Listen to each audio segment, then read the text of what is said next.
UMG's UK Restructure, Are Canadian Lawyers Nicer? And an anti-beef goes viral. Welcome to the Unlimited Supply Podcast, your daily music business TLDR in your ear, powered by 50,000 hours in the trenches and brought to you by No Disc, helping music, technology, and finance companies navigate the music industry. It's Viral Wednesday, July 10th, 2024, and I'm Lars Murray in sweltering New York City. Before we get into what's contagious this week, earlier this year, Universal Music Group in the U.S. restructured into two label groups, the East Coast Republic Corps, reporting to Monty and Avery Lipman, and the West Coast Interscope, reporting to John Janik. Well, this week, UMG in the U.K. announced a similar move. The two groups will be called Polydor and EMI, calling on long-term UMG brands. As in the US, there have been layoffs, but the thing that caught my eye is the creation of a centralized audience and media division that will serve all labels, headed up by Rebecca Allen. The audience and media division will provide services like CRM and e-commerce to the labels. Here is the key quote: "With the launch of the audience and media division to serve all artists and labels, Rebecca Allen will step into the role of president, and industry first, where every type of media is seamlessly integrated." Unquote. From a corporate perspective, this is how things should work. From a real-world perspective, historically centralized services work right up to the point where they start to cross into the creative side of the business, where they hit a wall, because the kind of creative magic it takes to make huge hits usually entails a fair amount of chaos, and creative and artist teams can be very, very hard to wrangle. So the structure makes sense. If they can pull off the execution, it really will be, as they claim, an industry first. I'll be keeping an eye on this one, because if it works, watch that model spread. A lot of details on the restructure at Digital Music News. A few weeks back, Canada announced that it was going to be slapping a 5% tax on streaming, with the idea that the tax would help support Canadian artists and a number of other targeted programs, assisting artists, local music, local news, similar to the rules in place for Canadian content on broadcast media. Unsurprisingly, streamers squawked loudly, and now they've taken legal action through their industry trade group, DEMA. Amazon, Spotify, and Apple called the tax, quote, unsustainable, and in addition, their feelings are hurt. According to DEMA head Graham Davies, the tax fails to acknowledge streaming's existing contributions to music production, a statement that is sure to tug at the heartstrings of starving artists worldwide.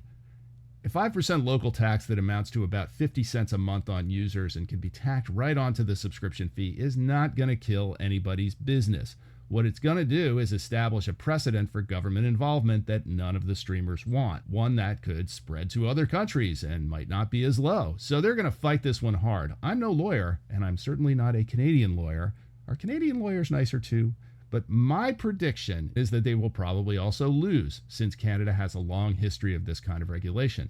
My other prediction is that this is a PR war they cannot win. Music Business Worldwide has the full story.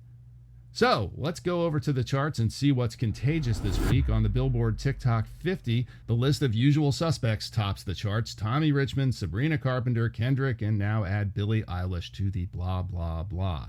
Black Mayo is the top debut on the chart at number 10, with Just Know from 2019. Well, you can't win if you don't buy a ticket. Just Know was driven viral by former Duke basketball player, newly minted Philadelphia 76er, and nail-painting sportfluencer Jared McCain's viral dance to the song, which is spread to other athletes, including the WNBA star formerly known as Aliyah Boston, and now better known in the media as Caitlin Clark's teammate. The other big debut on the chart is Sniper Gonna Fuck by Sniper 2004. As of this recording, it's got 60,000 views on YouTube, but 442,000 videos created on TikTok, all driven by a finger dance and the catchphrase, "I don't want to be a rapper, I want to be a sniper." Over on the Spotify Viral 50, Cabin Crew, those adorable Irish kids, are still at number 1. Number 2, not surprisingly, this week of July 4th is God Bless the USA by Lee Greenwood, but the top debut is You Look Like You Love Me by Ella Langley and Riley Green. It debuted last week, and it moves 9 to 5 on the Billboard chart. One version of the song has soundtracked over 225,000 clips on TikTok, while another one has been used in over 100,000 videos. They teased the track before it came out, and yet the official YouTube video recorded at an empty Red Rocks amphitheater only has about 750,000 views. It's very charming. You should check it out. Also debuting is Charli XCX's Girl So Confusing version featuring Lorde, who may or may not be the subject of the song in the first place, and whose response verse is the perfect adornment to the album track. It's like an anti-beef, two women working out a misunderstanding and calling it art. Don't think it would work for Drake and K-Dot, but it's so refreshing, and by the way, it's kind of a great song. And that's another Viral Wednesday. Support for the Unlimited Supply podcast is provided by Roy-Fi, helping independent artists invest in their careers and hold on to their master and publishing rights.